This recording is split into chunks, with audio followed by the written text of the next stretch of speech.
Hello everyone, welcome to our channel the backyard classes.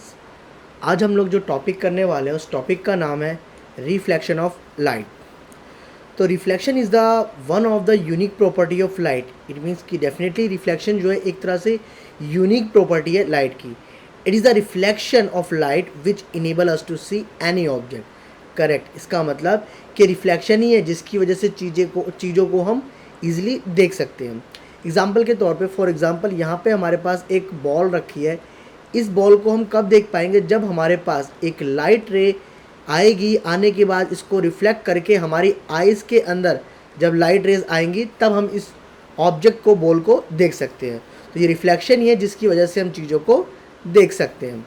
तो हमारे पास आता है रिफ्लेक्शन की डिफाइन हम करते हैं, the bouncing back of light rays of light from a polished and shiny surface is called reflection और reflection of light. It means कि फॉर एग्जांपल यहाँ पे एक पॉलिश सरफेस है, जब यहाँ पे एक रे ऑफ लाइट आएगी, जब इस पॉलिश सरफेस को स्ट्राइक करेगी, स्ट्राइक करने के बाद वो दोबारा से बाउंस बैक हो जाएगी, तो उसको हम बोलेंगे रिफ्लेक्शन ऑफ लाइट या फिर रिफ्लेक्शन।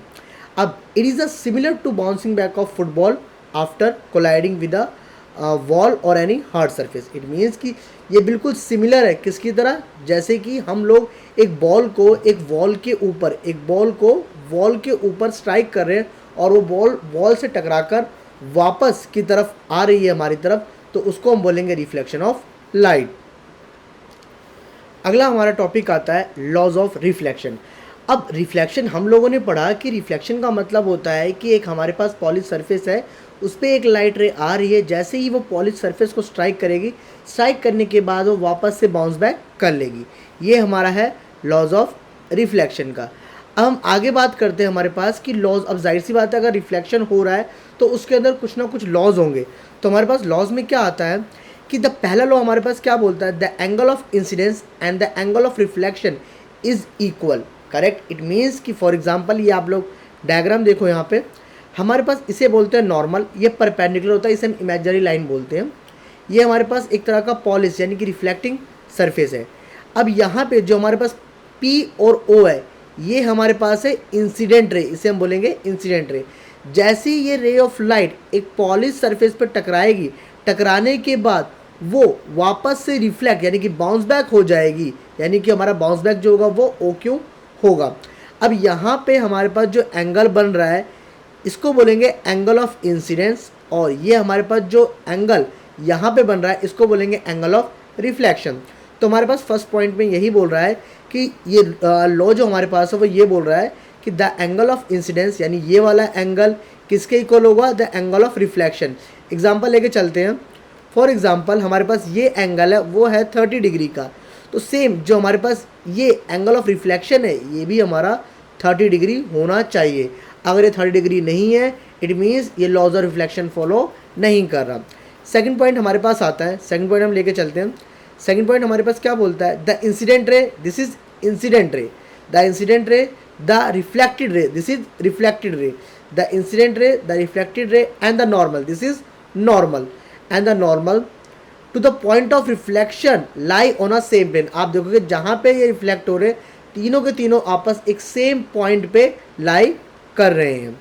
तो the angle of incidence is denoted by i. ये हमारे पास जो एंगल ऑफ इंसिडेंस है इसको हम आई से डिनोट करते हैं, and the angle of reflection is denoted by R, और एंगल ऑफ रिफ्लेक्शन को हम आर से डिनोट करते हैं। अब ये हमारे पास लॉ जो है ये लॉ एप्लीकेबल होता है हर एक रिफ्लेक्टिंग सरफेस के लिए, चाहे वो मिरर हो, जितना भी कोई भी रिफ्लेक्टिंग सरफेस होगा उसके लिए ये लॉ, जो भी लॉ मैंने बताया आपको, ये लॉ हमेशा फॉलो किया जाएगा। अभी जैसे हम बात कर रहे थे रिफ्लेक्टिंग सरफेस के बारे में, तो जो हमारा मिरर होता है, मिरर जो हमारा एक तरह का रिफ्लेक्टिंग सरफेस में कंसीडर किया जाता है। तो हम कह सकते हैं कि जो हमारा मिरर है वो हमारा एक तरह का रिफ्लेक्टिंग सरफेस कहा जाता है। अब हम बात करते हैं कि मिरर क्या होता है। तो mirror is a shiny polish object यानी कि ग्लास, जैसे हमारा ग्लास होता है, which reflect most of the ray of light falling on it. अब जैसे हमारे पास फॉर एग्जांपल यहाँ पे एक ये हमारे पास मिरर, इसको मिरर बोलेंगे। तो मिरर क्या करता है? एक तरह का आपका शाइनी पॉलिश सरफेस है जिसके ऊपर अगर कोई भी हमारे पास रे ऑफ लाइट आएगी तो उस रे ऑफ लाइट को वो रिफ्लेक्ट करेगा। One side of mirror is polish with suitable material to make the other side is reflective. अब हम बात करते हैं कि हमारा फॉर एग्जांपल ये एक मिरर है। अब इस मिरर का एक साइड वाला पार्ट जो होगा वो कलर्ड होगा, ताकि हमारा जो ये वाला पार्ट है यानी ये वाला पार्ट जो होगा हमारा वो रिफ्लेक्टिंग वाला पार्ट होगा। हमारे पास बात करते हैं मिरर हम लोगों ने पढ़ लिया। अब हमारे पास मिरर जो होते हैं वो दो तरह के हमारे पास इमेज फॉर्म करता है मिरर। अगर हम बात करें तो पहले हमारे पास जो मिरर इमेज बनाता है वो बनाता है रियल इमेज और वर्चुअल इमेज। अब रियल इमेज की हम बात करते हैं कि रियल इमेज होता क्या है।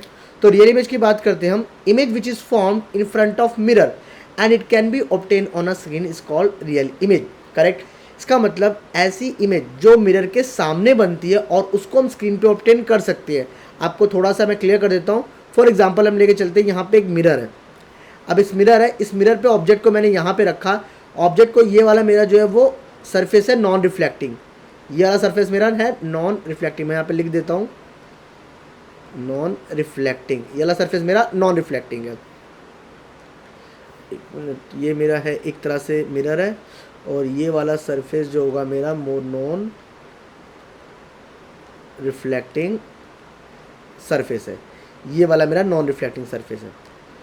तो अब एग्जांपल लेके चलते हैं, हमने इस साइड ऑब्जेक्ट को रखा है। अब जब इस साइड ऑब्जेक्ट को रखा है और इमेज भी जो आपकी बन रही है वो इसी साइड ही बन रही है, यानी कि image which is formed in front of the mirror, mirror के सामने बन रही है, तो उसको हम बोलेंगे रियल इमेज। और उस इमेज को आप लोग स्क्रीन पे भी ऑब्टेन कर सकते हो। तो सिंपल डिफाइन आप बोल सकते हो कि image which is formed in front of the mirror and can be obtain on a screen is known as real image. And virtual image की हम बात करते हैं, image which is formed behind the mirror. अब for example object, मैं example दोबारा लेके चलता हूँ। हमने ऑब्जेक्ट को यहाँ पे रखा, अब ऑब्जेक्ट हमारा से दैट यहाँ पे है और इमेज जो बन रही है हमारी back side of the mirror बन रही है, यहाँ पे इमेज बन रही है। जब हमारे पास इमेज मिरर के पीछे बनेगी तो उसको हम बोलेंगे वर्चुअल इमेज। अब आप लोग सोचोगे कि हमारे पास मिरर होता है, मिरर के अंदर तो ऐसा होता नहीं, लेकिन होता है, वो अभी हम आगे कवर करेंगे। तो वर्चुअल इमेज में हमारे पास आता है image which is formed behind the mirror, ऐसी इमेज जो मिरर के पीछे ऑब्टेन की जाती है and can not be obtain on a screen, और उसको स्क्रीन पे ऑब्टेन नहीं कर सकते। कोई भी इमेज जो मिरर के बैक साइड में नॉन रिफ्लेक्टिंग साइड में बन रही है और उसको आप स्क्रीन पे ऑब्टेन नहीं कर सकते, उसको आप बोलोगे वर्चुअल इमेज। ये ध्यान रखना, वर्चुअल इमेज हमेशा डॉटेड लाइन से शो होती है, ये भी आप आगे क्लास में कवर अप कर लोगे। अब हम बात करते हैं, हमारे पास जो मिरर होता है वो टू टाइप्स के, दो तरह के हमारे पास मिरर होते हैं। एक आता है हमारे पास प्लेन मिरर, एक आता है हमारे पास स्फेरिकल मिरर। प्लेन मिरर आप लोगों ने अपने घरों के अंदर देखा होगा कि जो हमारे घरों के अंदर जिस पे हम अपना फेस देखते हैं वो हमारा प्लेन मिरर होता है। और स्फेरिकल मिरर की अगर हम बात करें तो आप लोगों ने मेट्रोज़ में देखा होगा, ब्लाइंड स्पॉट पे देखा होगा, एक कर्व टाइप का मिरर लगा होता है, उसको हम बोलते हैं स्फेरिकल मिरर। वो आगे मैं भी आपको कवर कराता हूँ। तो प्लेन मिरर की बात करते हैं, a mirror having a flat surface is called plane mirror. एक मिरर है जिसका सरफेस बिल्कुल फ्लैट है, बिल्कुल फ्लैट यानी कि कहीं से भी ये कर्व्ड नहीं है, तो उसको हम बोलेंगे प्लेन मिरर। अब जैसे फॉर एग्जांपल यहाँ पे हमारे पास ये प्लेन मिरर है। अब ये वाला जो पार्ट है, ये वाला पार्ट जो है वो कलर्ड पार्ट है। इट मीन्स ये वाला आपका जो एरिया है वो है आपका नॉन रिफ्लेक्टिंग, यानी इस साइड कोई भी चीज़ आपकी रिफ्लेक्ट नहीं होगी। अब फॉर एग्जांपल यहाँ पे हमने ऑब्जेक्ट को रखा है, अब आप देखेंगे हमारे पास ऑब्जेक्ट की रेस ऐसी जा रही है। अब रेस क्या हो रही है, डाइवर्ज हो रही है, लेकिन रेस तो कहीं ना कहीं मिल रहा है। तो यहाँ पे जो डॉटेड लाइन बन रही है और ये इमेज का फॉर्मेशन हो रहा है, तो ये हमारे पास जो इमेज बनेगी उस इमेज को हम बोलेंगे वर्चुअल इमेज। अब यहाँ पे आप ध्यान देखेंगे, ऑब्जेक्ट को मैंने रखा मिरर के सामने, लेकिन मेरा इमेज कहाँ बन रहा है, इमेज बन रहा है बिहाइंड द मिरर। तो मैंने आपको ये बताया था लास्ट में कि जब भी इमेज आपकी बिहाइंड द मिरर बनेगी तो उसको हम बोलेंगे वर्चुअल इमेज। तो हम यहाँ पे बात करते हैं प्लेन मिरर की प्रॉपर्टी के बारे में कि एक plane mirror always form virtual and erect images. जो प्लेन मिरर होगा हमेशा वर्चुअल और इरेक्ट इमेजेस ही फॉर्म करेगा। इस इरेक्ट मतलब का वर्ड होता है बिल्कुल सीधी, वो हम आगे कवर अप करेंगे। The distance of image and the object is equal from the mirror. It means कि जो डिस्टेंस होता है, फॉर एग्जाम्पल अगर आप यहाँ पे इतनी दूरी, आप यहाँ पे 5 सेंटीमीटर की दूरी पे खड़े हो तो इस मिरर के अंदर भी आप 5 सेंटीमीटर की दूरी पे ही दिखाई दोगे। अगर आप लोग घर पे अपने मिरर के सामने ऑब्जर्व करेंगे तो जितनी दूरी पे आप होंगे उतने ही दूरी पे आपको दिखाई पड़ेगा, प्लस जो हमारा साइज़ होगा बिल्कुल सेम होगा। थर्ड पॉइंट हमारे पास कि जो प्लेन मिरर होता है उसके अंदर जो इमेज फॉर्म होती है वो लिटरली इन्वर्टेड होती है। लिटरली इन्वर्टेड का मतलब होता है 180 डिग्री पे जो इमेज होती है बिल्कुल वो फ्लिप हो जाती है। जैसे कि फॉर एग्जांपल ये आपका लिखा हुआ है यहाँ पे बी, तो बी आपको मिरर के अंदर लिखा होगा ऐसे, तो इसको बोलते हैं, ये वाली जो इमेज होगी हमारी, ये होगी आपकी लिटरली इन्वर्टेड इमेज। अब ऐसा क्यों होता है, आप लोगों ने देखा होगा कि जो एम्बुलेंस लिखा होता है वो आपका हमेशा उल्टा लिखा होता है। अगर हम बात करें, जो एम्बुलेंस लिखा होता है वो आपका उल्टा लिखा होता है। लेकिन अगर उल्टा इसलिए लिखा होता है क्योंकि जब भी कोई भी एम्बुलेंस आएगी तो पीछे से जो कार आपकी आ रही होगी, उस कार के जो मिरर है, मिरर के अंदर वो बिल्कुल सीधा एज इट इज़ एम्बुलेंस दिखाई देगा, ताकि वो ईजिली वहाँ से रास्ता क्लियर कर सके। अगला हमारे पास आता है स्पेरिकल मिरर। अब हम बात करते हैं स्पेरिकल मिरर के बारे में। तो स्पेरिकल मिरर क्या होता है, mirror having curved reflecting surface और कॉल्ड स्पेरिकल मिरर। अब देखो फॉर एग्जांपल हमारे पास ये स्पेयर है, स्पेयर को हमने दो पार्ट में डिवाइड कर दिया, तो हमारे पास जो ये कर्व्ड वाला पोर्शन आया है, अगर इस टाइप के हमारे पास मिरर होंगे तो उनको हम बोलेंगे spherical mirror.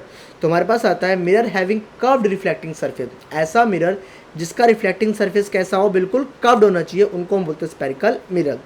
Spherical mirror is a part of sphere, एक तरह से मैंने अभी बताया आपको, एक स्पेयर है, उस स्पेयर का एक पार्ट है आपका स्पेरिकल मिरर। अब स्पेरिकल मिरर हमारे पास टू टाइप्स के होते हैं, there are two types of spherical mirror. अगर हम बात करें, पहला हमारे पास होता है कॉनकेव मिरर, दूसरा हमारे पास होता है कन्वेक्स मिरर। अब कॉनकेव मिरर की बात करते हैं कि spherical mirror with a reflecting surface curved inward. अब ये हमारे पास जो है ये एग्जांपल है कॉनकेव मिरर का, ध्यान से समझिएगा। अब यहाँ पे देखेंगे ये वाला जो पार्ट है आपका इस साइड वाला, ये वाला आपका पार्ट है नॉन रिफ्लेक्टिंग, ये ध्यान रखना, इसको हम बोलेंगे नॉन रिफ्लेक्टिंग सरफेस। अब यहाँ रिफ्लेक्ट नहीं होगा। अब हमारे पास क्या बोल रहा है, spherical mirror with reflecting surface curved inward. अब यहाँ पे जो रिफ्लेक्टिंग सरफेस है उसका कुछ इस तरीके से कर्व्ड है, यानी ये वाला पार्ट जो है आपका वो रिफ्लेक्टिंग सरफेस है। जैसे यहाँ पे देख रहे हैं आप लोग, ये वाला पार्ट, इधर वाला पार्ट जो है वो रिफ्लेक्टिंग सरफेस है और वो अंदर की तरफ इनवर्ड की तरफ कर्व्ड है, तो उसको हम बोलेंगे कनकेव मिरर। कन्वेक्स मिरर की बात करते हैं, spherical mirror with reflecting surface curved outward. अब जिसका रिफ्लेक्टिंग सरफेस आउटवर्ड कर्व्ड हो उसको हम कन्वेक्स मिरर बोलते हैं।